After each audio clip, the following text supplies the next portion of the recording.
Ron's damage on was a race of tries, 3 tries very quickly, went from 6-0 down to 20-0 down. Was that where the first damage was done? Yeah, I think so. That was. We got off to a not really great start, but then we had a passage of time where we wrestled pretty well with them. But they played some good footy, and they're a very formidable team at the moment. I thought they had an outstanding performance tonight. Did they give Melbourne a shake? They might well do, yeah. You know, I think Melbourne are like every other very good team. They tend to have every team tends to have a bit of a flat spot at times. You never know. They're certainly very well disciplined, very strong, and they know what they're doing. Right, I'll tell you the field tonight again. They're hardly the sort of side you want to come up against in that sort of form. Yeah, well, we weren't good enough to cope with what they put at us tonight. There's no doubt. We were disappointed with our first up tackles, particularly in the first half. But in the second half, they scored some tries off a couple of our attacking plays, which went astray.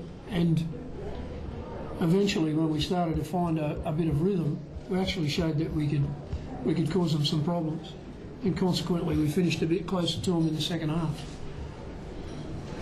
Are you concerned that a result like that's not going to do much to help the perceived tension in the area in Newcastle? Yeah, well, you'll have to ask everybody else, mate, about that.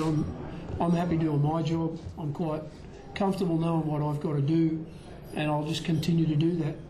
You know, I understand that there's other jobs that other people do associated with our game, and some of that's not pleasant from time to time, but I know exactly what I've got to do. The board have asked me to do what's got to be done, and it's going to be done. It's been done in the main. Quite far below drawing up the weekend you had with all those headlines. Does that have any bearing on the results tonight or nothing? I wouldn't have thought it did us any good. Had it filtered down to the playing group, Kurt? Oh yeah, sorry. I think it could help sometimes when everyone's writing you off and there's stuff written about the club and that sort of thing. Sometimes, you know, you can have a better performance to prove a point. But you know, that stuff that's got nothing to do with our performance tonight, I think. Did you address it at all with the players this week, Ron? What did you say to them sort of before this game to address what had been said in the media? No, we just talked about the job that had to be done. You know, most of that stuff is just someone's opinion. It's it's stuff that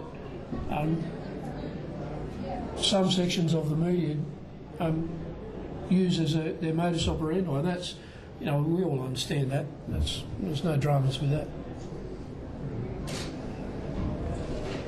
Well, it's been a tough week. How do you sort of pick yourselves up after a result like that and concentrate on next week? Yeah, well, that's a job for us to do.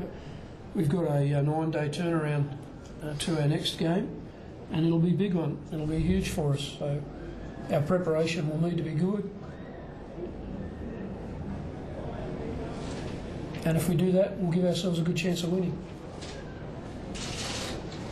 Is this stuff taking a personal colour on you, Brian, or you got the hard hat on? I don't like it. I never like it. It affects my family, you know, far more than it affects me. But it's in some ways it's been relentless and a long time from the same, pretty much the same sources. So, you know, I think most people are aware of how it works, and it's, from my point of view, I just get on with what I do. Does it give you any extra resolve, Brian? Oh, I'm not sure about that. I want to win badly. But also I understand that sometimes you just can't win as often as you'd like. And when you're in that situation, and you stick to your plan, because if you don't, you'll fly in the, you know, at the whim of people who have no plan. They don't need a plan. They're not running a football club. They're not making the decisions that need to be made in a footy club. So, you know, I've got to stick to my plan and the club's plan, and we're doing that.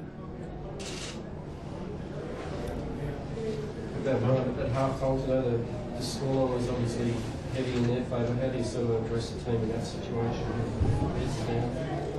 Well, we addressed the same as we would if we were you know, in a better situation, but by attacking the things that needed to be dealt with, which, you know, was some personal issues about making tackles when it was your turn. When the ball comes near you, bloke's carrying it. If you don't make yours, well, somebody else is going to have to come and help you, and that, against a quality team, becomes a recipe for disaster. You know, I think I heard someone as I walked through the tunnel there saying this could be 100 at half time. I'm pleased he was wrong. And partly that was partly caused, as I said, I thought in the last 20 minutes of the game, and for some other sections in the first part of the second half, we actually put some decent footy back at them, and at the end we got a bit of a result on the scoreboard, which was nice. Some reward. Kurt, you played Melbourne a couple of weeks ago. How did you think Manly stacked up?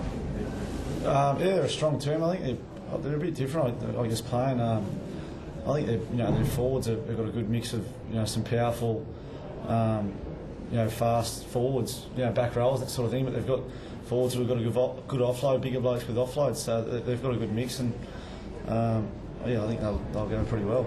After coming up against Manly tonight, you think Melbourne's dominance has been overstated? More of a two-horse race? Oh yeah, I think, you know, they're both great teams, and they're both going to be there at the end, I think. Curtis, all the negative stuff affected you and the playing group, or you? Oh no, I'll just answer the questions about the game. All right. George.